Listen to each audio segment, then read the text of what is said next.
White paper के अंदर black dot है और बस इसीलिए मैं आपको पूछ रही थी कि ये जो व्हाइट शीट है इस पे ब्लैक डॉट कितना सा है, 100% भी नहीं होगा, लेकिन फिर भी हमें सबसे पहले ब्लैक डॉट दिखा। इसीलिए हमारी जिंदगी में एक ध्यान देना जरूरी है कि हम ब्लैक डॉट ज्यादा देखते हैं या व्हाइट पेपर ज्यादा देखते हैं। अगर हमारी नजर ब्लैक डॉट पे ज्यादा रहती है तो हमारी जिंदगी नेगेटिविटी में रहेगी, और अगर हम white side and right side देखेंगे तो हमारी जिंदगी हमेशा विकास करेगी। इसीलिए मैंने पूछा। अब आपको भी मैं यही कहना चाहती हूँ कि जिंदगी में आपको जन्म के बाद अच्छा परिवार मिला, अच्छे पेरेंट्स मिले और अच्छी स्कूल मिली, अच्छा एजुकेशन मिल रहा है, सब कुछ अच्छा है, और साथ में आपको मोबाइल मिल गया, गेम खेलने को मिल गए और फ्रेंड्स मिल गए और लग रहा है जिंदगी में सब कुछ है। लेकिन अगर एक बार मम्मी ने आपके हाथ से मोबाइल खींच लिया और कह दिया आज या इस हफ्ता पूरा आपको मोबाइल देखना ही नहीं है, आपको कैसा फील होगा? अच्छा फील होगा? आपको पूरा मोबाइल ले ले, आपके हाथ से बिल्कुल भी गेम नहीं खेलना है, आप खेल रहे हैं, आपके हाथ से ले लें तो आपको कैसा फील होगा? अच्छा या बुरा? यस और नो? ये अच्छा बुरा? हाँ, तो सब हंस रहे हैं। मैं समझ गई आप कहना नहीं चाहते, लेकिन आप कहना चाहते हो कि हमें अच्छा नहीं लगेगा। सही बात है, अच्छा नहीं लगेगा। हम जिंदगी में फिर डॉक्टर देख लीजिए। क्यों? क्योंकि आपके पास सब कुछ है, टैलेंट है, परिवार है, पैसा है, आपको अच्छा एजुकेशन मिल रहा है, अच्छे टीचर्स है, आपके पास बुक्स है, पढ़ने लिखने के लिए पेन पेंसिल है और सब कुछ है आपके विकास करने के लिए। लेकिन एक मोबाइल का गेम जो आपकी जिंदगी का टाइम बर्बाद कर रहा है, वो अगर आपकी मम्मी ने आपसे ले लिया तो आपको इमोशनली हर्ट होता है, आप गुस्से में आते हैं, आप चिड़चिड़े होते हैं, आप कुछ कुछ मम्मी को बोल देते हैं, ये सब होता है। This is the black point in my people. That's why I want to tell you, आपका IQ अच्छा है लेकिन आपका SQ भी अच्छा होना चाहिए, EQ भी अच्छा होना चाहिए। IQ मतलब इंटेलिजेंस क्वोशिएंट। आपका इंटेलिजेंस बहुत डेवलप हो रहा है क्योंकि एजुकेशन में बहुत कुछ दिया जा रहा है और इंटेलिजेंस का डेवलपमेंट करने के लिए नए नए तरीके आजमाए जा रहे हैं और हमारी बुद्धि शार्प होती जा रही है। लेकिन प्रॉब्लम ये है कि हमारे इमोशंस के लिए टीचर्स के पास कुछ नहीं है, हमारे स्पिरिचुअल डेवलपमेंट के लिए टीचर्स के पास कुछ नहीं है। इसीलिए we have a low sided personality. हम एक ही पर्सनैलिटी हमारी है कि हम इंटेलेक्चुअली बहुत अप जा रहे हैं बट इमोशनली डाउन। क्योंकि जब बड़े डॉक्टर हो जाते हैं, बड़े इंजीनियर हो जाते हैं, बड़े बड़े प्रोफेशन में चले जाते हैं, लेकिन छोटी सी कोई गड़बड़ होती है, व्यक्ति सोचता है सुसाइड कर लूं, व्यक्ति सोचता है भाग जाओ, व्यक्ति सोचता है कि मैं सामने वाले का बुरा कर लूं। ये सब क्यों होता है? जब हम में टॉलरेंस पावर नहीं होता। इसीलिए हम सभी को, आप सभी को ये ध्यान देना है कि हम इंटेलेक्चुअल डेवलपमेंट के साथ साथ में हम अपना इमोशनल डेवलपमेंट भी करें। और दूसरी बात ये कहना चाहती हूँ कि इंडिया में आप सब कहाँ रहते हो? इंडिया में रहते हो, but how much your heart is India?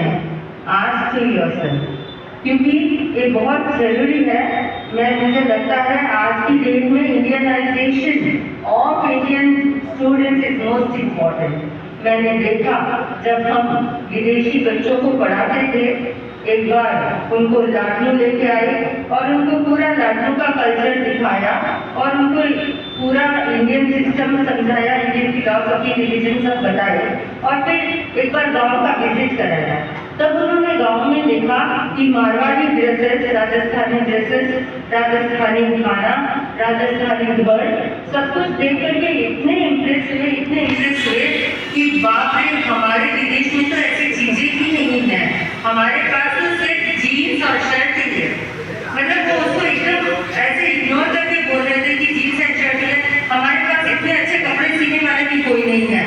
वो कॉलेज में आई और देखा लड़कियां जीन्स ही पहन के आ रही है।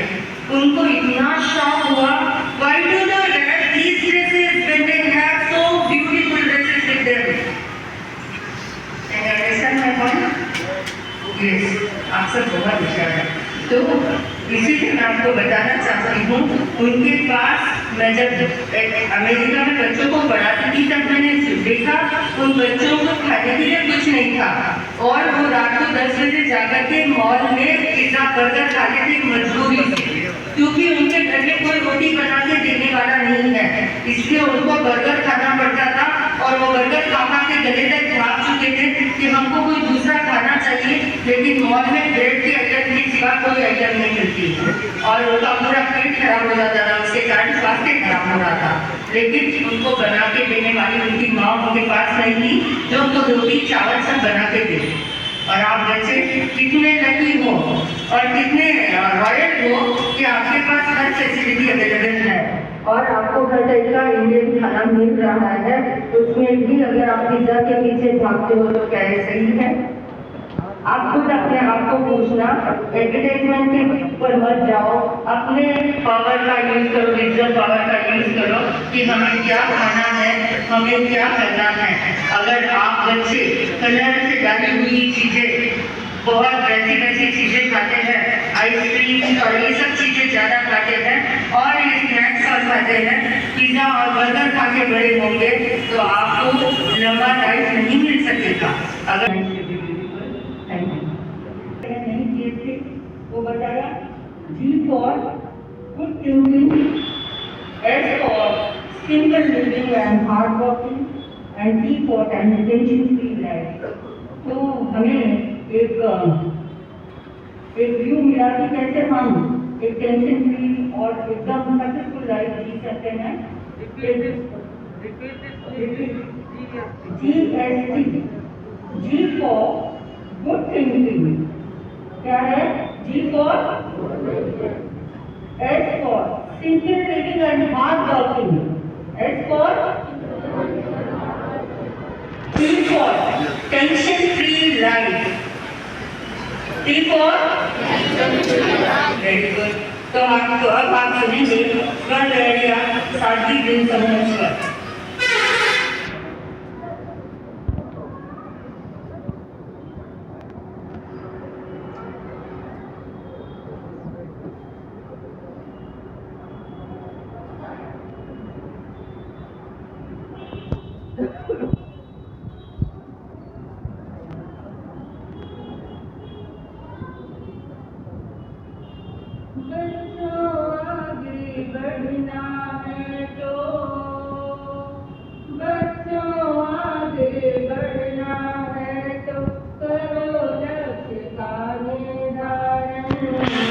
स्टेप बाय स्टेप तुम कदम बढ़ाओ, मंजिल पाओगे वन, मंजिल पाओगे वन। सही दिशा में सही कदम बढ़ाना बहुत जरूरी है। ताकत के संग मेहनत हो तो सक्सेस मिलना जरूरी है।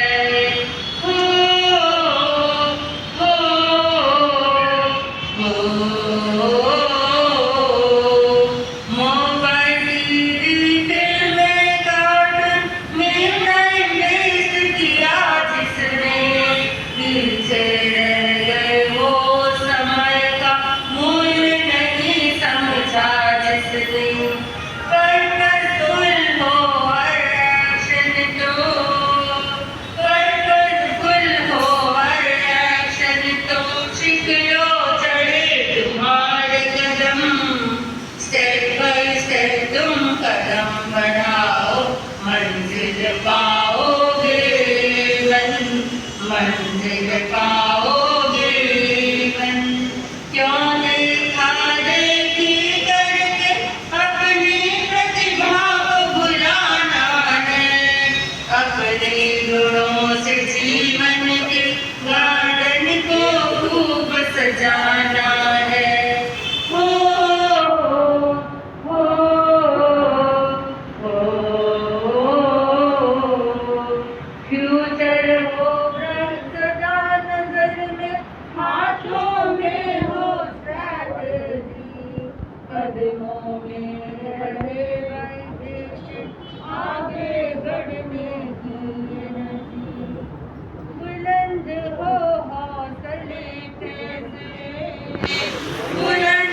मंदिर पाओगे प्रोफेसर मंगल प्रज्ञाजी की सन्निधि में कार्यक्रम नवपीढ़ी में जोश भरेगा आपका सुंदर प्रवचन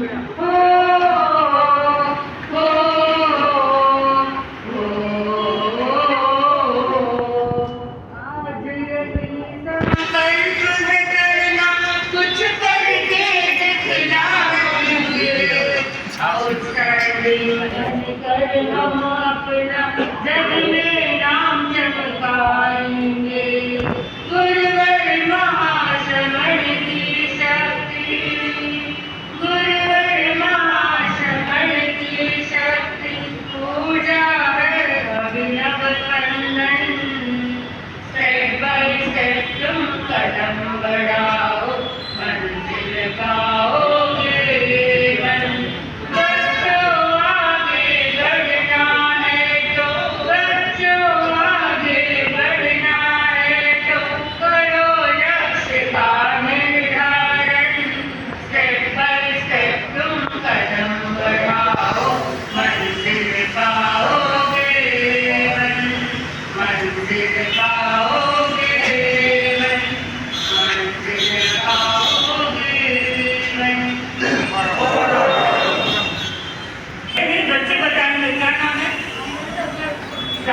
प्रोफेसर डॉक्टर मंगल प्रज्ञाजी आप देखते हैं प्रोफेसर लगता है डॉक्टर लगता है इनफैक्ट एक वाइस चांसलर है यूनिवर्सिटी के आप लोग जानते हैं वाइस चांसलर कौन होता है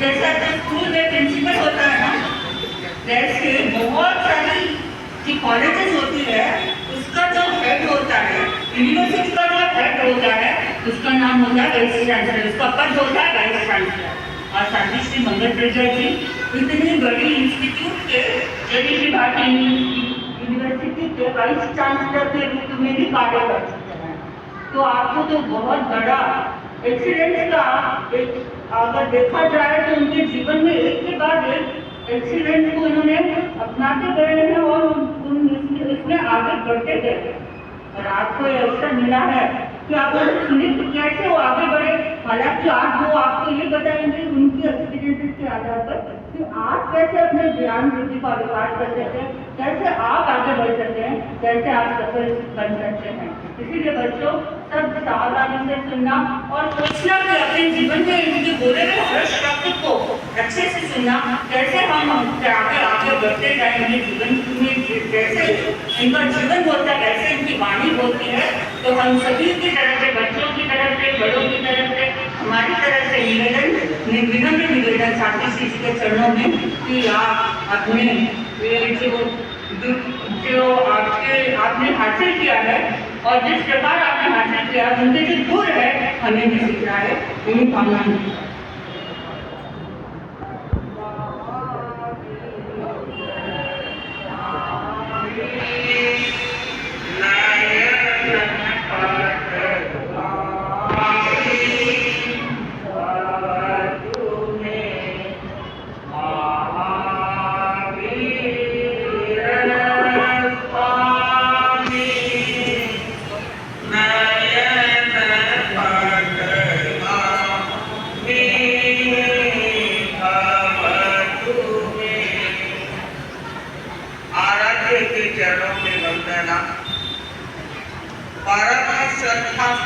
आगे जाके भी बना सकते वीडियो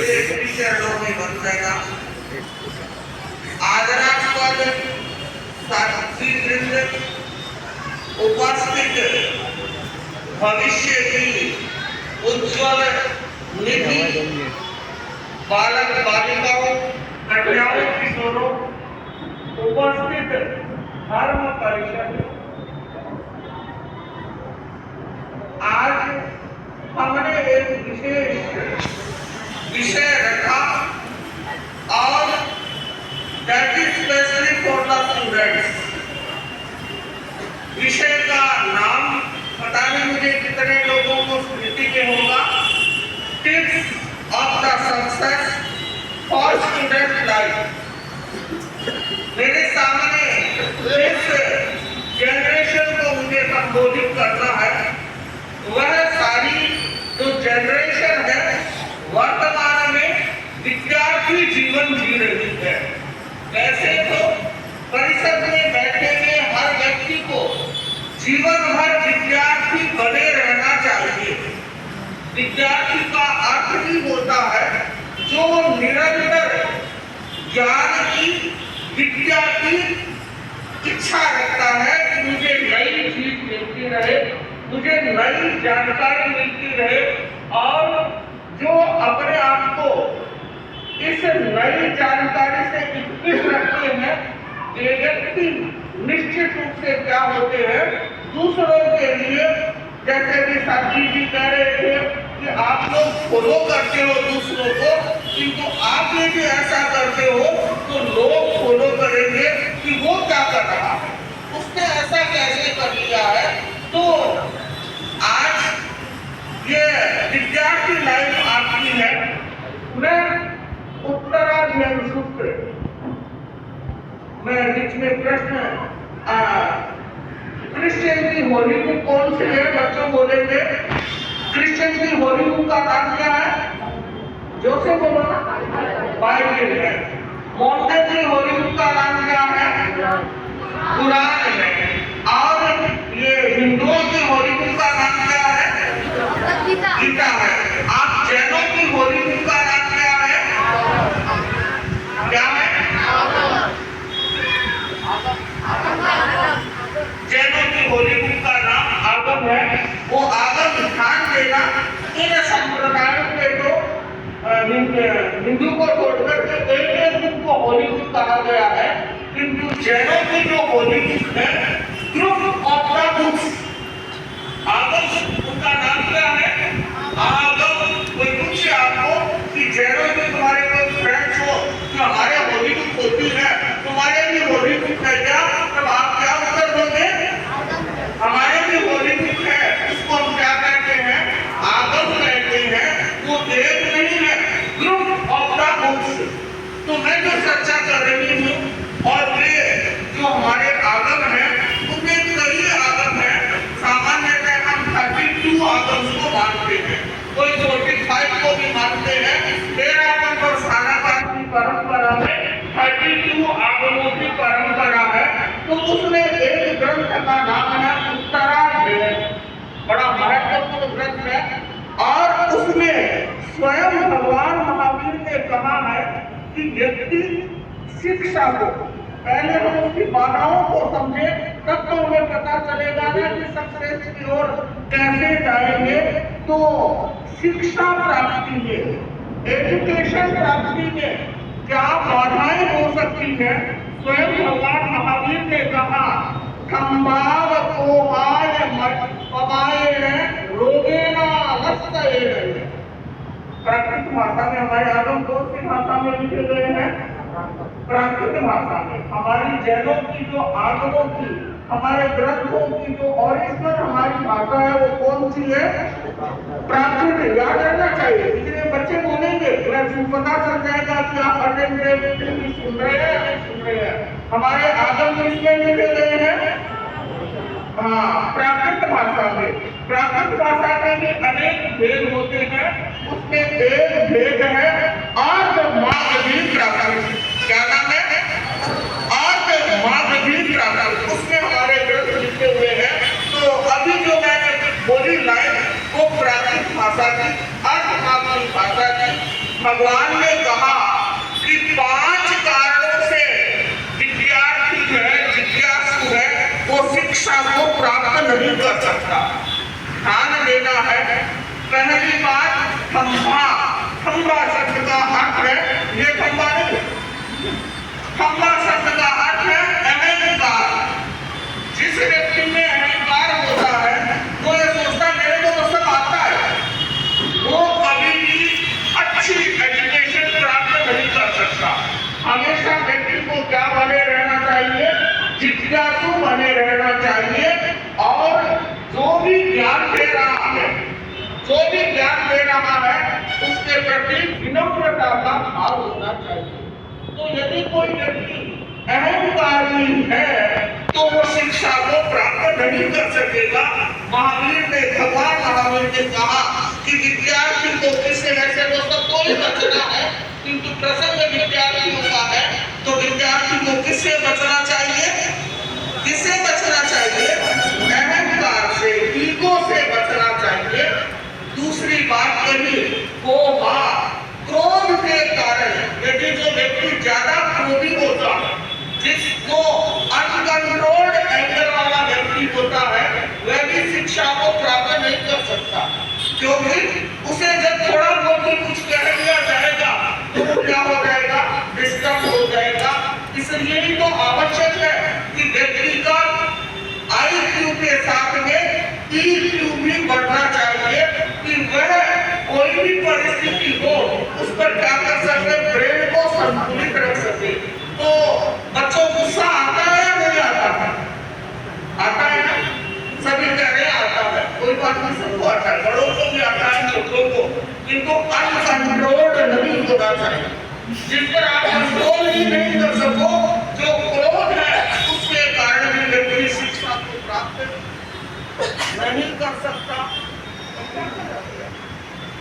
कारण है प्रमाद।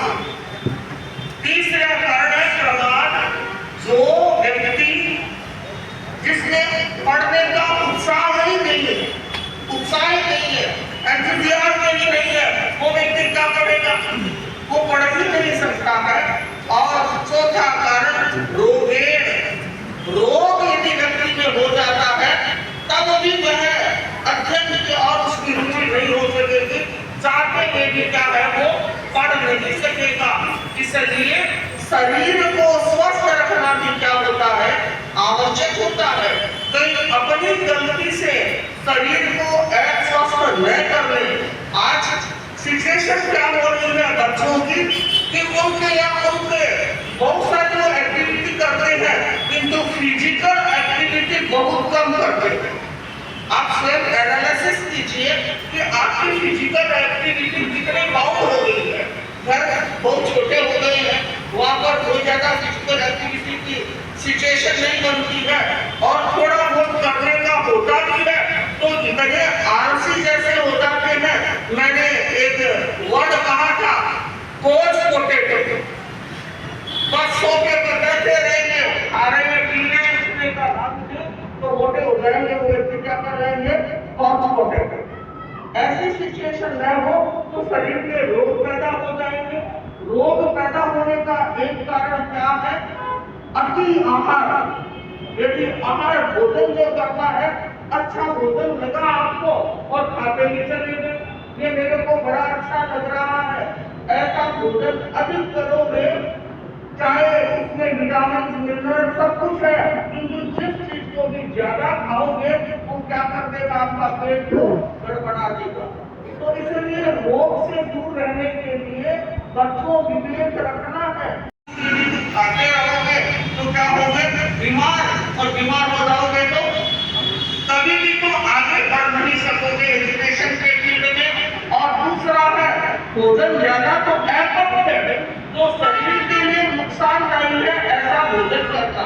यदि रोजाना गर्मी में आए, गर्मी लग रही है, ठंडा ठंडा पानी फ्रिज से निकाल करके पिया और गला खराब हो नहीं होना है, और आपका थायराइड भी खराब हो गया तो मेटाबॉलिज्म की सारी क्रिया करता है, तो शरीर में क्या होगा? नुकसान होगा। पूरा पानी नहीं, कूल ड्रिंक्स पी लिया, जितने मर्जी कूल ड्रिंक्स पीता चला जा रहा है, जब मर्जी आए तब आइसक्रीम खा रहा है, तो इससे क्या होगा? हमारे शरीर का जो सिस्टम है वो क्या अंदर से गड़बड़ा जाएगा। आप फूड खाते रहते हैं, जब लोग आप अच्छी तरह से समझते हैं, नूडल्स, इटालियन, चाइनीज आपको क्या लगते हैं? जीभ पर तो बड़े अच्छे लग रहे हैं, किंतु वे फूड केमिकल्स होते हैं नहीं होते उसमें? आप जानते हैं कि बड़े बच्चे बैठे मेरे सामने, उनको पता है या नहीं उनमें केमिकल्स होते हैं, और केमिकल्स का रिएक्शन कितना खतरनाक होता है। इसलिए ध्यान दो, तुम्हें रोका जाए ये बात नहीं है। Use your reasoning mind. What is the beneficial for your health? It is beneficial that you can use. तो आपके लिए जो चीज यूजलेस है, यूजलेस का मतलब नुकसान करने वाली है, उसको मिनिमाइज कीजिए, उसको मिनिमाइज कीजिए तो शरीर को स्वस्थ रखोगे तो रोग नहीं आएगा, अच्छी पढ़ाई कर सकोगे। भगवान ने कहा है कि अच्छी पढ़ाई शिक्षा नहीं कर सकता जो आलसी होता है, आलसी होता है। हाँ, चैप्टर कर दूंगा ना, क्या हो गया, ऐसा नहीं हुआ तो अभी नहीं कल कर दूंगा ना, ऐसा कर दूंगा ना। ऐसा जो व्यक्ति होता है अपनी बात को कल पर छोड़ता रहता है, आलस्य में चला जाता है, और जिसको बोलता की भाषा में क्या कहते हैं, इससे तो मूड बैठी नहीं है। तो इसलिए ध्यान देना, फिजिकली, मेंटली और इमोशनली तीनों रूप से तुम साउंड बनोगे तो तुम क्या कर सकोगे, एक अच्छे विद्यार्थी बन सकोगे। और यह इसका उद्देश्य स्वयं भगवान महावीर ने कहा है इस बात को, तो ध्यान देना है, आलस्य में नहीं जाना। विद्यार्थी वह होता है जो आलसी नहीं होता है, जो कुछ पाना चाह रहा है। मेरी उम्र ऐसी है कि जिसमें तुम बहुत नई चीजें पा सकते हो और सक्सेस का हेतु बनता है, कोई स्टेप सोपान बनता है, तो आपका सबसे पहले क्या होना चाहिए, आत्मविश्वास, सेल्फ कॉन्फिडेंस। मैंने देखा है जब परीक्षा का समय आता है, अरे मम्मी अपने बच्चों को, बड़े बच्चों को भी लेकर आती है, महाराज मेरा आजकल बड़ा डिस्टर्ब हो गया। उसके भाई क्या हुआ कि मेरी परीक्षा आ रही है, परीक्षा आती है आप लोगों की, मेरी परीक्षा आ रही है, तो क्या हुआ, डिस्टर्ब क्यों हुआ कि मुझे डर लग रहा है। मुझे क्या लग रहा है, डर लग रहा है किस चीज का, कि मुझे परीक्षा में जो पेपर आएगा उसके जवाब आएंगे या नहीं आएंगे, मैं लिख सकूंगा या नहीं लिख सकूंगा। ये डर होता है नहीं होता, ये डर होता है। किसको होता है, मैं पूछती हूँ बच्चों से, क्या तुमने पढ़ाई की है, उसने कहा हाँ पढ़ाई तो मैंने खूब की है। तो फिर ऐसा विचार क्यों आ रहा है, ऐसा ये क्यों आ रहा है, इसलिए आ रहा है तुम्हारे भीतर में क्या है, सेल्फ कॉन्फिडेंस नहीं है। सेल्फ कॉन्फिडेंस नहीं है तो जरूरत इस बात की है कि व्यक्ति को अपना सेल्फ कॉन्फिडेंस, आत्मविश्वास बढ़ाना चाहिए। आप लोगों के महाराज को कैसे बढ़ाया पड़ता है, तो बच्चों को हमेशा उस समय के लिए डीप ब्रीदिंग करनी चाहिए। क्या करनी चाहिए, डीप ब्रीदिंग। जब आप इनहेल करते हैं यूज योर डायफ्राम, जब आप एक्सहेल करते हैं यूज योर डायफ्राम। इसको कहते हैं लंबा श्वास लेना। आपके फेफड़े पूरे हवा से क्या है, भरने चाहिए, और उसके साथ में एक संकल्प भीतर में लेना चाहिए कि मुझे आता है, और जो आ रहा है वो मैं सारा परीक्षा में अच्छी तरह लिख करके आऊंगा। जो मुझे आ रहा है अच्छी तरह लिख करके आऊंगा। और एक थोड़ा सा जिनका भी कॉन्फिडेंस थोड़ा सिद्धा सिद्धा सिद्धा सिद्धा सिद्धा सिद्धा सिद्धा, इस प्रकार से 5 मिनट 2 मिनट जैसा भी समय हो, इस संकल्प के साथ कि मुझे अच्छी तरह से आता है, मैं एग्जाम में अच्छी तरह से अपना पेपर लिख करके आऊंगा। यह तो फिर हुई एग्जाम की बात, किंतु व्यक्ति को हर चीज में क्या है कॉन्फिडेंस, ये कर लूं क्या, ऐसा कर लूं क्या, पता नहीं क्या हो जाएगा। Don't think like that. आप डिसीजन मेकिंग भी बड़ा आवश्यक होता है, और मैं माँ बाप से भी यह कहना चाहती हूँ कि बच्चों को अपना डिसीजन लेने दे, पैंपरिंग मत करे, नहीं तो ये हमेशा के लिए बड़े होने के बाद भी क्या हो जाएंगे, वो इंडिपेंडेंट बन भी नहीं सकेंगे, अपना निर्णय नहीं ले सकेंगे। उनके निर्णय में आपने क्या कीजिए, इसको तो कुछ में भी सोच सकते हो, ऐसा तो आप तक पहुंचाने का प्रयत्न कर रही हूँ कि आपकी लाइफ में आपको लक्ष्य का निर्धारण करना है।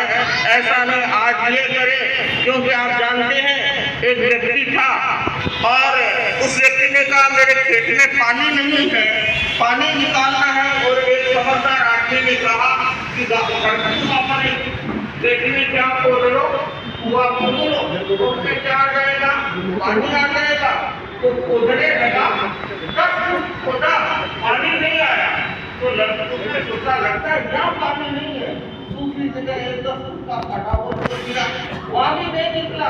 तो सोचा यहाँ भी नहीं है, ऐसा करके उसने 10 खाडे खोद दिए, 10 खड्डे खोद दिए और 10-10 फुट के खोदे और एक में भी पानी नहीं निकला।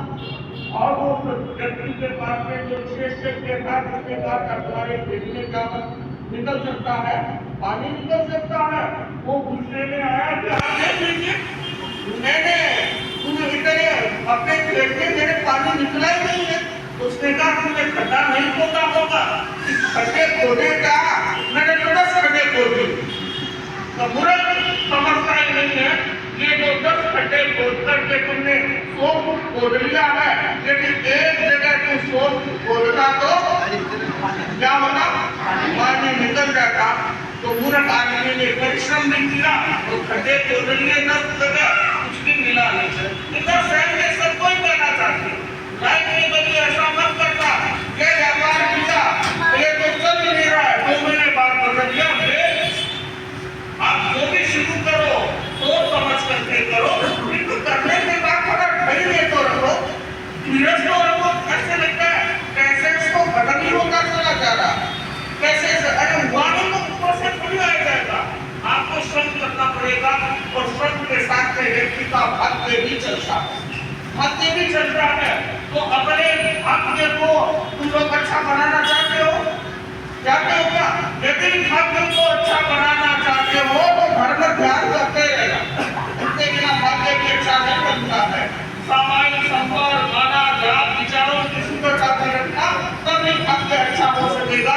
और तीसरा सूत्र बनता है कि दृढ़ संकल्प, लक्ष्य का निर्धारण कर दिया और उसके साथ में क्या होना चाहिए, आपका संकल्प है, रिजोल्यूशन है, वो दृढ़ होना चाहिए। कोई भी परिस्थिति आए नहीं मैं इसको पार पाऊंगा, तो आप क्या है अपने उस लक्ष्य को प्राप्त कर सकेंगे। तो विद्यार्थियों ध्यान देना, जिंदगी ऐसे ही नहीं चलती, जिंदगी में बहुत कुछ सीखना होता है। कोई पुस्तकीय ज्ञान भी जिंदगी के लिए पर्याप्त नहीं होता है, उसके लिए आपके भीतर में बिहेवियरल नॉलेज भी होना चाहिए। आपका एक दूसरे के साथ में बिहेवियर कैसा होना चाहिए, क्योंकि शिक्षा का अर्थ पूरा किताबी ज्ञान नहीं है। शिक्षा का अर्थ होता है कि व्यक्ति जीवन में सफलता कैसे प्राप्त कर सके, क्योंकि आप शुरुआती दिनों में है जिंदगी के, और इस समय आप जो कुछ सीख लेंगे वो आपकी आगामी जिंदगी के लिए क्या होगा, बहुत अच्छा हो सकेगा। आप पढ़ रहे हैं, कंसंट्रेशन पावर बढ़ना चाहिए ना, पढ़े हुए बच्चों को क्या चाहिए, कंसंट्रेशन पावर अच्छा होगा, तब आप क्या कर सकेंगे, अच्छा कर सकेंगे।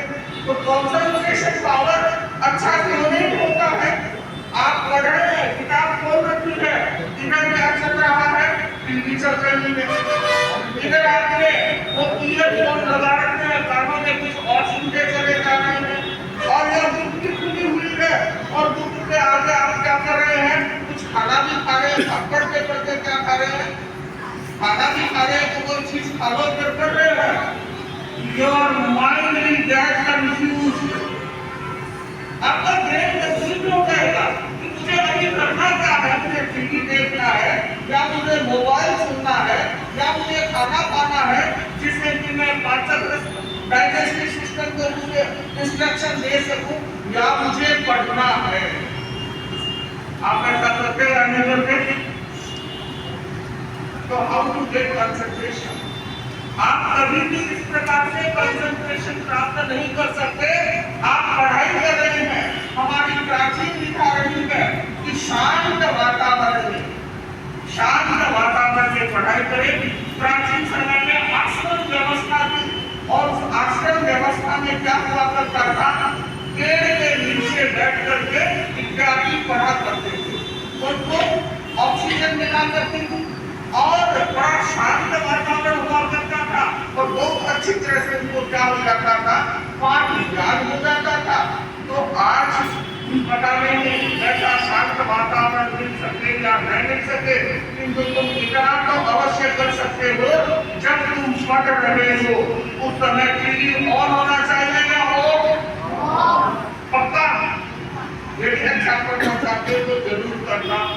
आप इस समय पढ़ रहे हो कानों में ईयरफोन से गाने या डीजे या चल रहा हो वो चलना चाहिए या हो होना चाहिए। खाना खाना चाहिए उस समय या नहीं खाना चाहिए, नहीं खाना। अभी तो आप मुझे सारी बातें कह रहे हो जैसा मैं जा रही हूँ, but in your practical life you should do this. आप अभी प्रैक्टिकल लाइफ में तो आप बच्चों के लिए बड़े भी ध्यान रखें। बच्चे जब पढ़ रहे हैं अनावश्यक घर में हल्ला गुल्ला न करें। और दूसरी बात, सुबह के समय जो पढ़ा जाता है वह ब्रेन में बड़ी अच्छी तरह से चला जाता है, किंतु आज तो सुबह जल्दी उठना तो सपना जैसा हो जाता है। और मैं देखती हूँ बच्चों को जब जल्दी स्कूल जाना होता है तो बच्चे उठते हैं।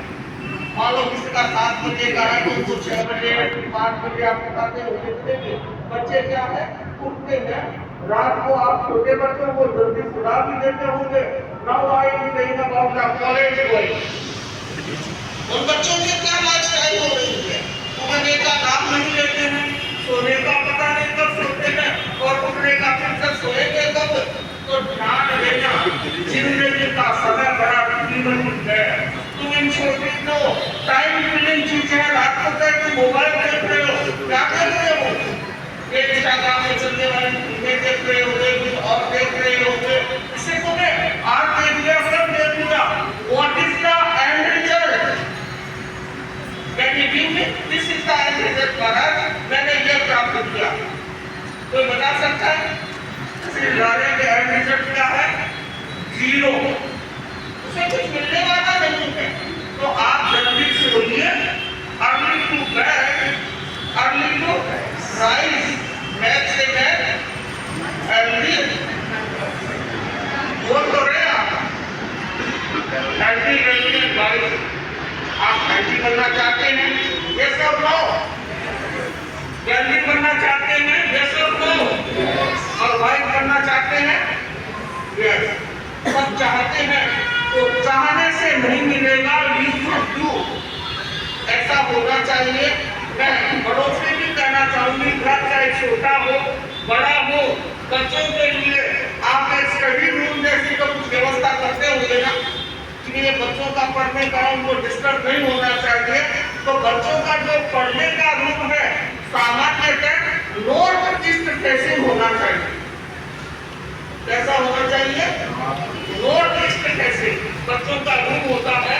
क्योंकि हम जानते हैं स्टडी जब व्यक्ति कर रहा है तो उसके आकाशीय विकिरण भी इसमें क्या पहुंचाते हैं, सहयोग करते हैं। तो बच्चों का जो रूम होता है वो सामान्यतः कैसा होना है? नॉर्थ ईस्ट में हो। उसका दरवाजा नॉर्थ ईस्ट का मतलब उस साइड में भी दरवाजा भी नॉर्थ ईस्ट में हो और घर में भी हो, संभव हो सके तो नॉर्थ ईस्ट में रखना चाहिए। और बच्चे को अध्ययन करते हैं उनका जब वो स्टडी करते हैं तो उनका फेस कैसा होना चाहिए? या तो ईस्ट फेसिंग पढ़ना चाहिए जहाँ से सूर्य की रोशनी आ रही है, आपके क्या होगा ज्ञान का प्रकाश आ रहा है। अथवा नॉर्थ फेसिंग पढ़ना चाहिए। नॉर्थ दिशा को क्या माना जाता है? वो स्थिरता की दिशा है। वहाँ पर क्या है? ध्रुव तारा। ध्रुव तारा जो होता है वो कहाँ होता है? नॉर्थ साइड में होता है, जो एक जगह रहता है। तो आपका दिमाग भी क्या रहेगा? पढ़ते समय एक जगह रहेगा। दूसरा, आपका जो स्टडी रूम है वो मंदिर है आपके लिए, क्योंकि विद्या की देवी कौन है? सरस्वती है। आप विद्या ले रहे हैं तो उसमें जूठे बर्तन पड़े हैं, आपने जूठे खोल करके बाहर रख दिए हैं, तो वो क्या होगा? आपके अध्ययन के लिए उपयुक्त नहीं होगा। इसलिए ध्यान देना है कि आपका जो पढ़ाई का स्थान है वहाँ पर ऐसी चीजें न रहे। जब आप पढ़ रहे हो, आप पढ़ते हो तो आपका अपना टेबल होता होगा, टेबल पर चेयर पर पढ़ते हो तो आपका टेबल जो पढ़ने वाले बच्चे हैं राउंड टेबल नहीं होना चाहिए।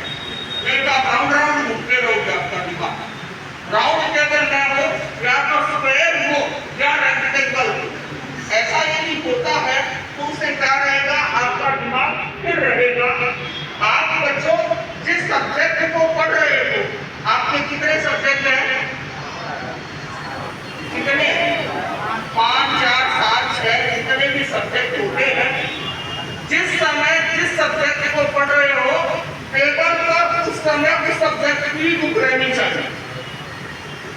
बाकी बुक्स आपकी कहाँ रहनी चाहिए? अंदर रहनी चाहिए, वहां नहीं रहती। जिस सब्जेक्ट को आप पढ़ रहे हो उस पर ही आपको क्या देना है, ध्यान देना है। नहीं तो आपका दिमाग अच्छा ये थोड़ा अच्छा साइंस वाले पढ़िए, ये मैथ्स वाले पढ़िए, ऐसे आपका दिमाग क्या हो जाएगा, कंफ्यूज हो जाएगा। और दूसरे में आपका जो बैग है या जिसमें भी स्टैंड करेंगे वो ऐसे डिक्लेयर करके जो व्यक्ति अपने किताबों को रख देता है, उसका ज्ञान भी बिखर जाता है। तो आपकी जो स्टडी की सामग्री है वो किसी सेल्फ में रहनी चाहिए या ड्रॉवर में रहनी चाहिए। तो जब आपको निकालना है उसको निकाल करके क्या है, पढ़ लीजिए। जो बच्चे अपनी किताबों को ऐसे डिक्लेयर करके पढ़ जाते हैं, ऐसा रख देते हैं, उनका कंसंट्रेशन पावर नहीं रह सकता है। तो इन सारी छोटी छोटी बातों को आप क्या करेंगे कि ध्यान दें। आप जिस सब्जेक्ट को पढ़ रहे हैं उसके साथ ही कनेक्ट होंगे। जब वो एक सब्जेक्ट की कुछ क्या होगी आपके पास में होगी, तो आपको इन बातों का ध्यान रखना है। और जब आप पढ़ाई शुरू करें तो उस पढ़ाई को सूर्य स्वर में शुरू करें। हमारे दो आप जानते हैं ना, श्वास किससे लेते हैं? नाक से लेते हैं ना। नाक में दो स्वर होते हैं। जो राइट स्वर होता है उसको कहते हैं सूर्य स्वर, जो राइट साइड से चलने वाला है। जो लेफ्ट साइड से चलने वाला होता है वो चंद्र स्वर होता है। आपको जिस सब्जेक्ट को जल्दी से ग्रास्प करता है, पढ़ना है, तो पढ़ाई शुरू किसमें करनी चाहिए? सूर्य स्वर में करनी चाहिए। कौन से में? सूर्य स्वर में करनी चाहिए। और ऐसा करोगे तो वो जल्दी से आप उसको क्या करोगे, ग्रास्प कर सकोगे। और फिर यदि चंद्र स्वर चलने लगता है तो कोई बात नहीं, वो चलते रुकिएगा। तो आप ध्यान दें। और विद्यार्थी जीवन में यदि सोते हैं तो कौन सी दिशा में? पूर्व दिशा में सिर करके सोना चाहिए। हमारे प्राचीन ऋषियों ने कहा है, प्राग सिरे शयने विद्या, प्राग सिरे शयने विद्या। यदि शयन में आप पूर्व दिशा की ओर प्रदर्शित करते हैं तो क्या होती है? ज्ञान की प्राप्ति सहज होती है। और वो बड़े लोग हैं दक्षिणास्थ, उनको स्वीकार करना चाहिए दक्षिण दिशा में। उत्तर दिशा में कभी सिर नहीं करना चाहिए। तो दक्षिण दिशा में किया जाता है। अब मैं कुछ प्रयोग बताना चाहूंगी। कॉन्सेंट्रेशन पावर कैसे बढ़ सकता है, उसके लिए आपको हमेशा महाप्राण ध्वनि करनी चाहिए। क्या करनी चाहिए? महाप्राण ध्वनि लगती इजी है किंतु इम्पोर्टेंट है कि हमारे जो ब्रेन में क्या होते हैं, साइंस जानने वाले पढ़े वो जानते हैं, ब्रेन में क्या होते हैं? न्यूरॉन्स होते हैं ना। ब्रेन में न्यूरॉन्स होते हैं हमारे। और आप पूरी बॉडी की मसाज को कर सकते थे, किंतु न्यूरॉन्स की मसाज कैसे करो? तो उसके रुकावट को दूर करने का एकमात्र साधन बनता है साउंड। तो प्रेक्षा ध्यान में हम एक प्रयोग करवाते हैं, महाप्राण ध्वनि।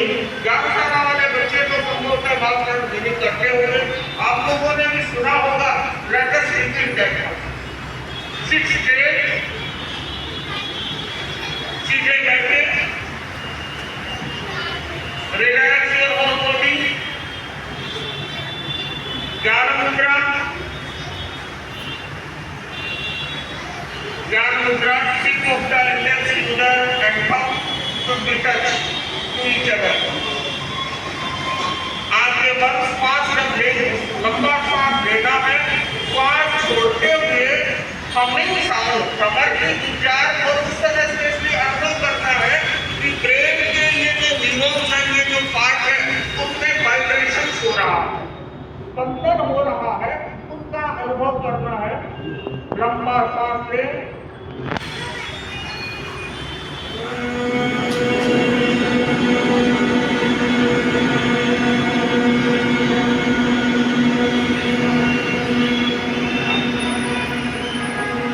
आगे सांस, आगे डीप ब्रेथ,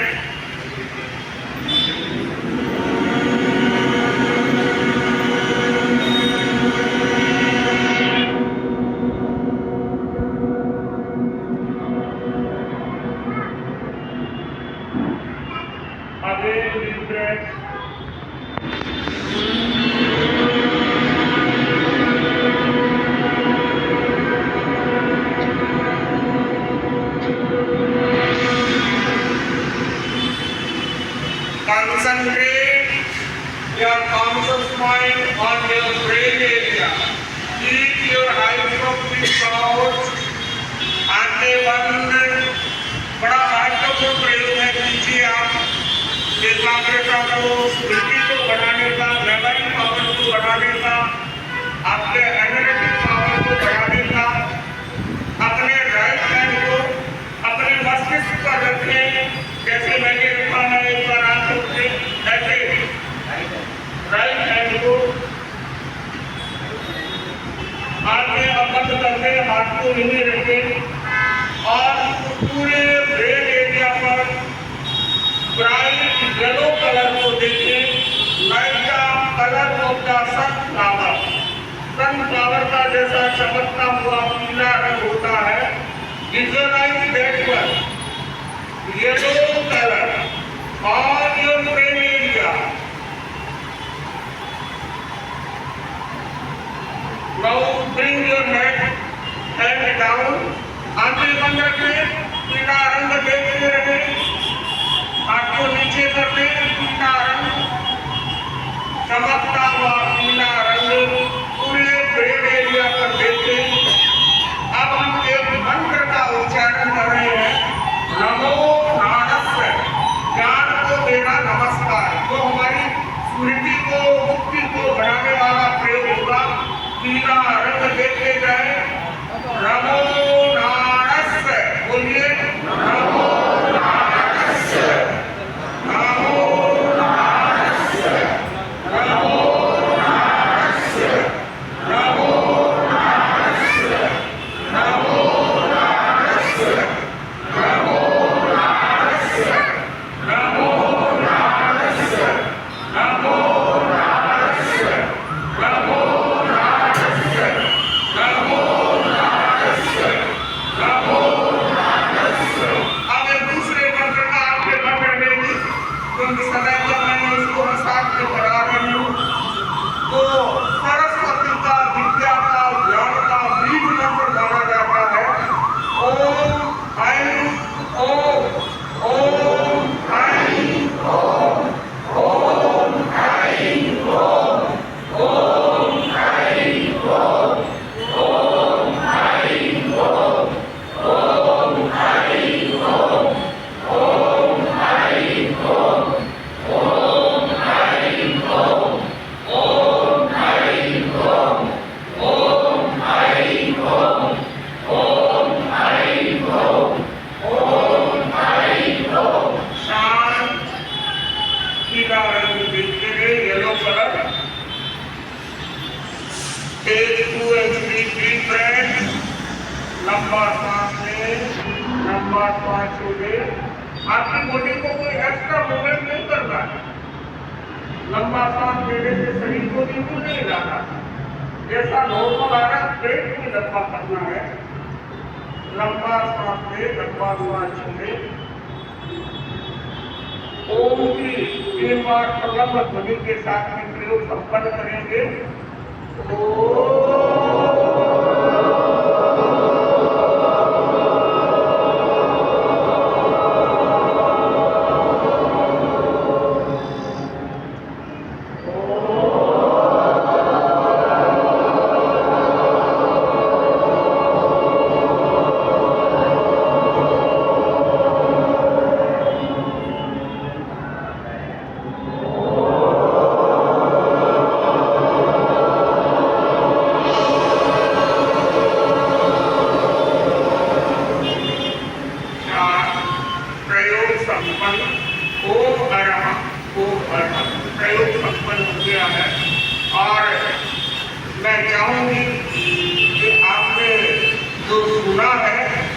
उसको याद रख लेना, जाके नोट डाउन भी कर लेना और वैसा प्रयोग करना।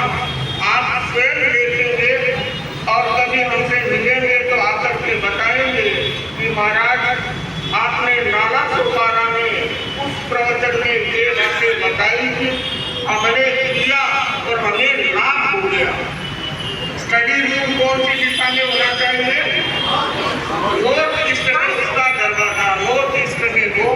और पढ़ने की टेबल कैसी होनी चाहिए? और पढ़ते समय कितने सब्जेक्ट की बार होनी चाहिए जो पढ़ते हैं, जिसको आप पढ़ रहे हैं। और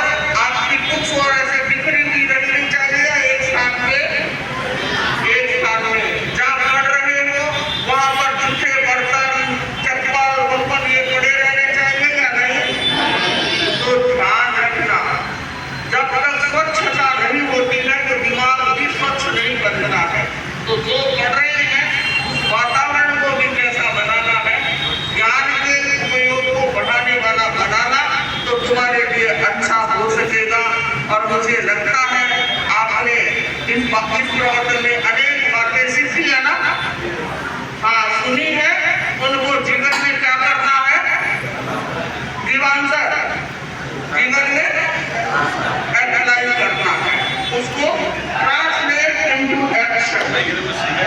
आपको एक्शन में लाना है। आपको आज का कार्यक्रम कैसा लगा? अच्छा लगा है। तो मुझे लगता है संडे का दिन है, भाइयों के तो संभवतः व्यापार का आज है तक भी इतने बैठे हुए हैं, तो बड़ा अच्छा लग रहा है।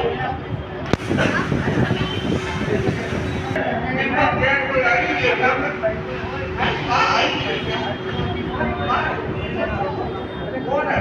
बड़ी हो गई कौन है बच्ची? वही है कम।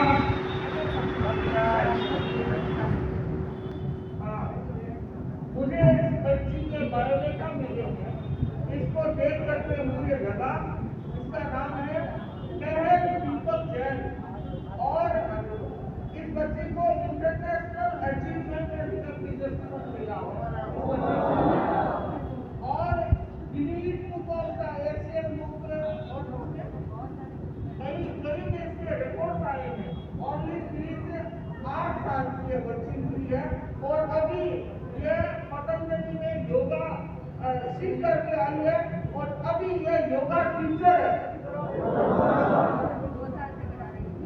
2 साल से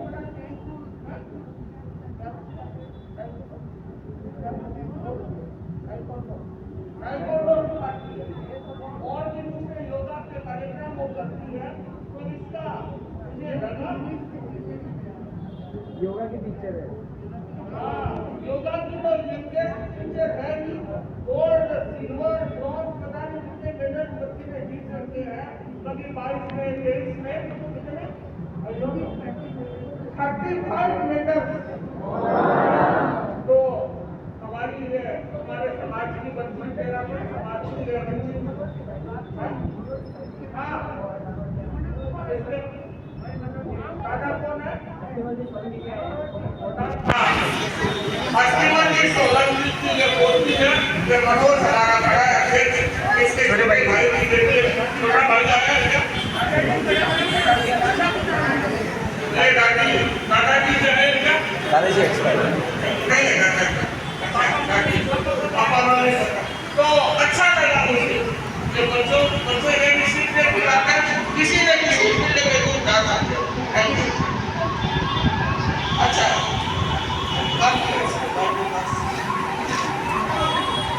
तो बंधु बहनों, परम पूज्य उदय के निर्देशानुसार हम आपके इन क्षेत्रों की यात्रा कर रहे हैं। वसई, नाला सोपारा, विराट में पालकर जाना है और मुझे ऐसा लगता है कि इन क्षेत्रों में हम नहीं आते तो हमारी मुंबई यात्रा थोड़ी अधूरी रह जाती।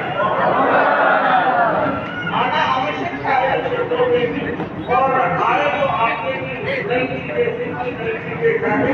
वसई का प्रवास हमारा संपन्न हुआ और अब नारा सोपारा का संपन्न होने वाला है। अब हमें प्रस्थान करना है विरार की ओर। मैंने कल रात्रि में कहा था कि मंडे को विरार करना है, विरार से मंडे को विरार करना है। तो भाइयों ने सभी चाह रहे हैं कि प्रवास बढ़े, ऐसे तो सभी चाहते हैं प्रवास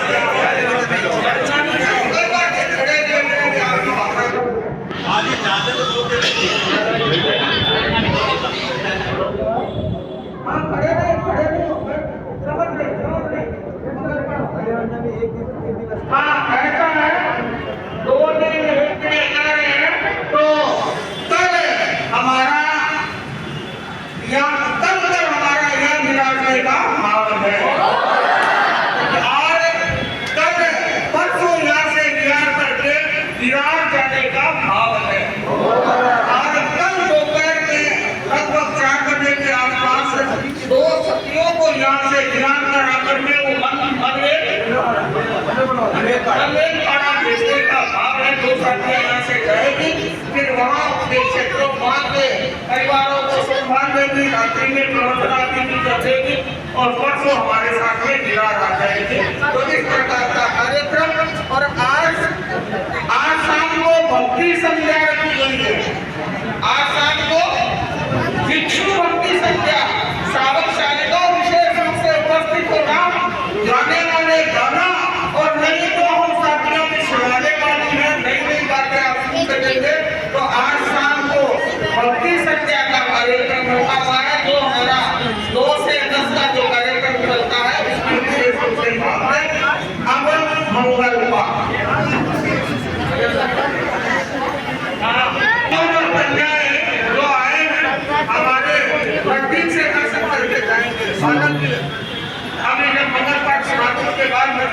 सभागृहांना आचार्य महासमन जी को वंदनानुष्ठान या विराजित साथी प्रोफेसर मंगल प्रज्ञा के आदिनाथ को वंदनानुष्ठान। इस कार्यशाला में बराबर सभी स्टूडेंट और समस्त समाज को सादर जय जयंत। साथ ही श्री जी ने tips of success of student life को इस तरह से सिंपल वे से समझाया कि हम अपनी जिंदगी में कैसे एग्जाम में पास हो सके, कैसे हम पढ़ाई कर इसके साथ ही के प्रति हम मंगल कृत्य के ज्ञापित करते हैं। और दादा सभा को एक दिन एक्स्ट्रा प्रोवाइड किया, इसलिए शास्त्री के मंगल प्रति मंदिर बनाना और मदद करते हैं। और शाम को ब्रह्मचारी बच्चों संध्या रखी गई। आप ज्यादा से ज्यादा संख्या में पधारने का कष्ट कर रहे। आज के रोज आप प्रोग्राम में पधारे, वैसे ही से पधारे, उनका भी हार्दिक स्वागत है, अभिनंदन, धन्यवाद। अपने आप को मंगलमय महसूस करते हुए चट्टान मंगलम, अरहंता मंगलम, सिद्धा मंगलम, साहू मंगलम, केवली पनतो नमो मंगलम। चट्टानी लोकोत्तमा, अरहंता लोकोत्तमा, सिद्धा लोकोत्तमा, साहू लोकोत्तमा, केवली पनतो नमो लोकोत्तमो। चट्टारी शरणं पवज्जामि, अरहन्ते शरणं पवज्जामि, सिद्धे शरणं पवज्जामि, साहू शरणं पवज्जामि, केवली पन्नतं ब्रह्मं शरणं पवज्जामि।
ये जागरूकता साधी श्री अनिमल श्री जी के बाद दूसरी बार इतनी जागरूकता आई है। आप चेहरापन समान नामसुपा साधी श्री जी के प्रति प्रतिज्ञा ज्ञापित करते हैं। शाम को भिक्षु संग्रह रखी गई है, सभी सपरिवार पधारे और जो भी गीते का प्रस्तुत करना चाहे तो अपना नाम दे देवे। ओम भारत। चलो